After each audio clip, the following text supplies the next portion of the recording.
São Paulo e Palmeiras, é um pouco mais cedo, esse jogo é às 7h30 da noite, no Morumbi. E o América recebe o Corinthians lá na Arena Independência, em Belo Horizonte, também às 9h30 da noite. A gente vai estar ligado em todos estes confrontos aqui na Jovem Pan News. A nossa jornada esportiva começa a partir das 9h da noite. Bem, Tete Mota, o Coritiba tá de olho aí nesse jogo do América hoje, porque é o próximo adversário na competição. Certamente o Thiago Kozlowski já está estudando esse adversário para já engatar a segunda vitória no campeonato. Jogo que está sendo encarado como mais uma final.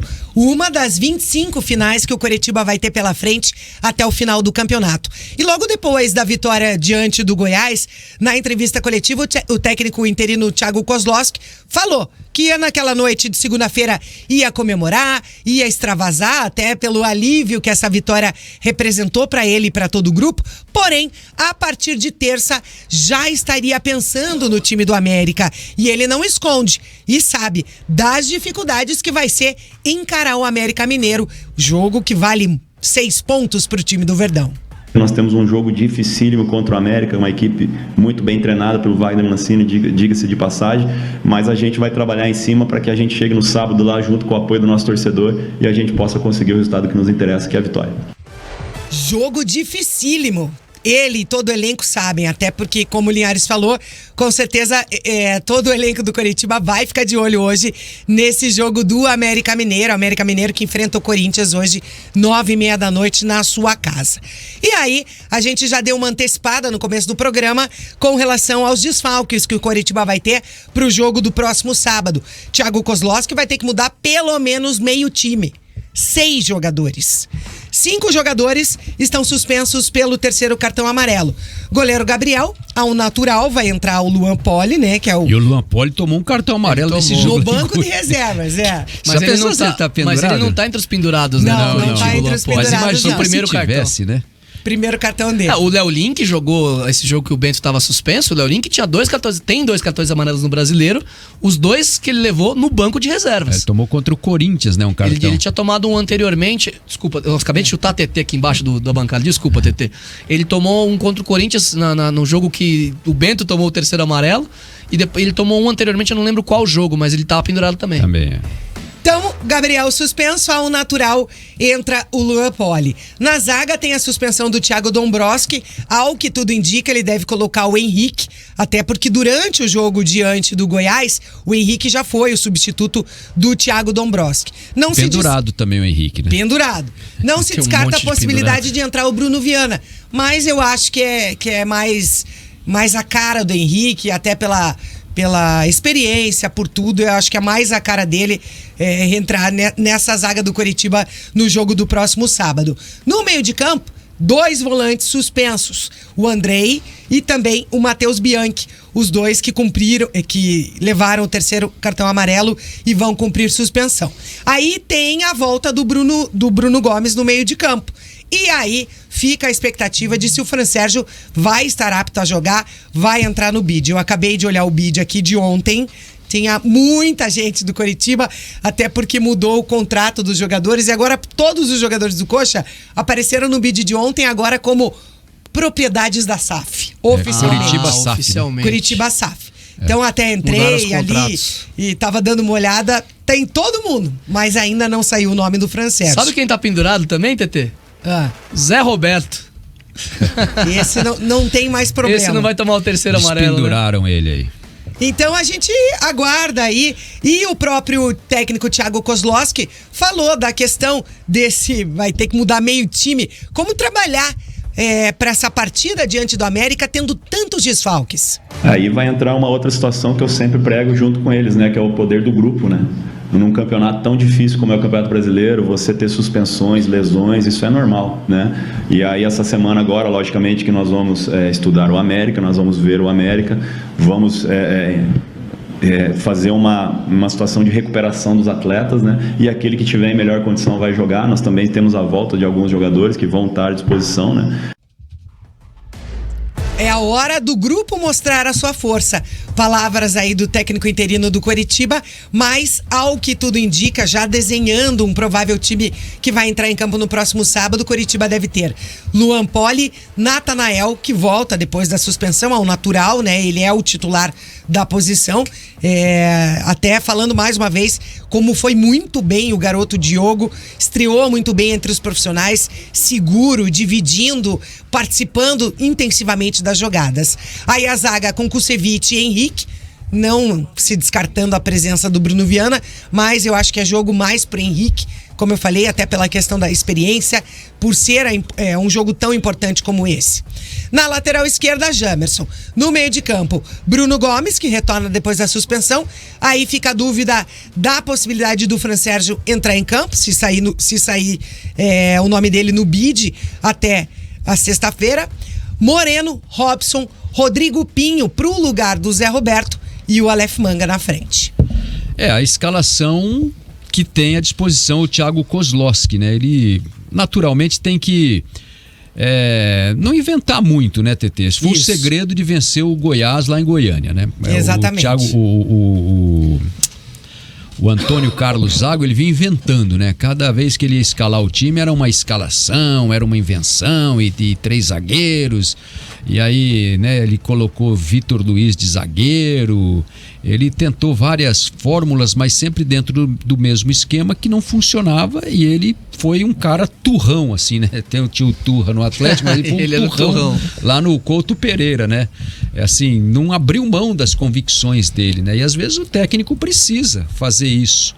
Porque você está olhando o jogo, você está vendo o time perder uma atrás da outra, não mostrar poder de reação, os jogadores não reagirem ao sistema de jogo que o técnico implanta.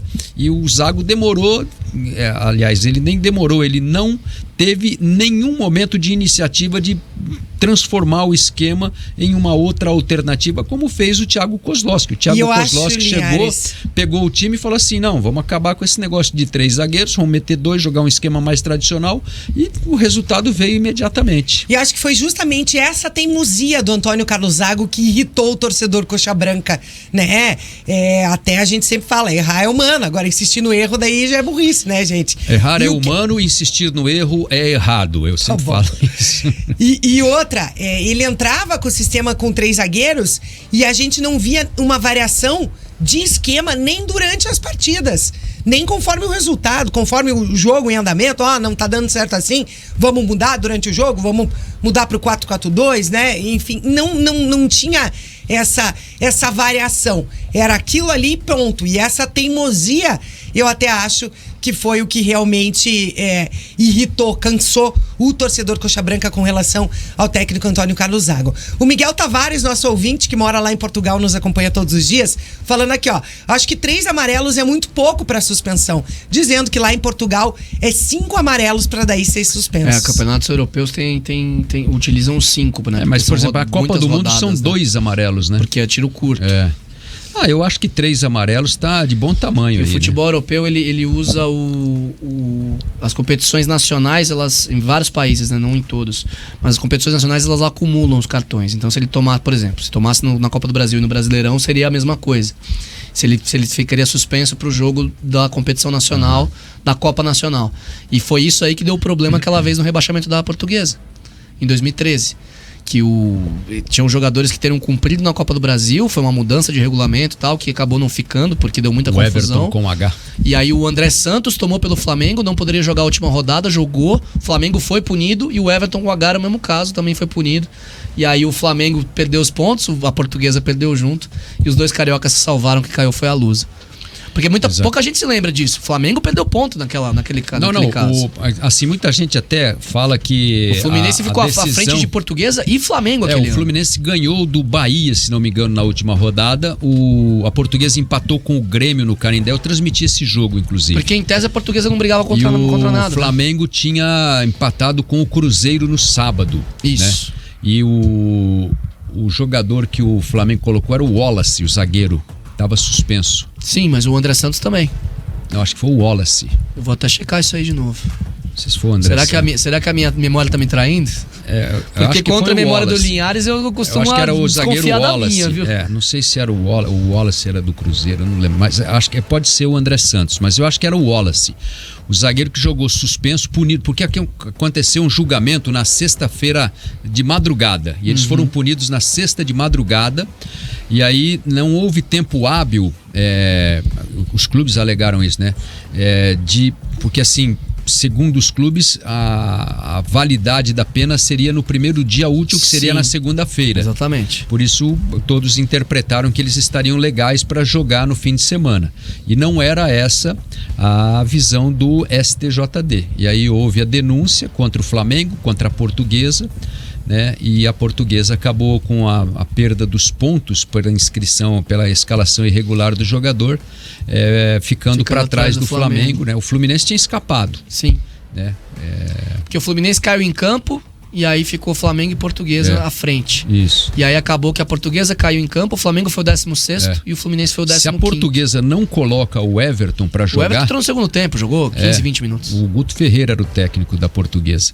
O Flamengo é que teria sido rebaixado. Então, na verdade, salvou-se o Flamengo, não o Fluminense. E aí tem toda a teoria da conspiração, né? Isso aí foi comprado. Mas muita gente fala a decisão foi para salvar o Fluminense. Não foi para salvar o Flamengo. Exatamente. Porque o Flamengo jogou antes, já sabia, o tribunal já sabia que o Flamengo ia perder os pontos, e aí a Portuguesa fez o mesmo erro no domingo. Pagou o pato.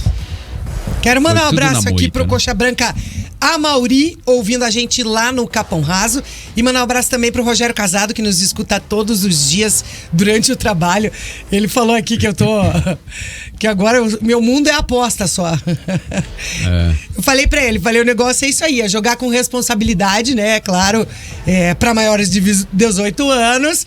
Mas que com os 800 que eu faturei na segunda-feira, meu filho, já deu pra pagar a luz, a água, condomínio, internet. Tô faceira. Coisa linda. Tá começando lá no Paraguai o sorteio dos confrontos da Copa Sul-Americana, começou na cerimônia ainda, né, primeiro. Já temos os confrontos dos playoffs e agora os times que estão classificados diretamente para as oitavas, né? São Paulo, News Old Boys, Fortaleza, Defensa e Justiça, Bragantino, LDU do Equador, Goiás e o Guarani do Paraguai vão esperar então para saber de qual confronto vem o seu adversário nas oitavas de final da Copa Sul-Americana.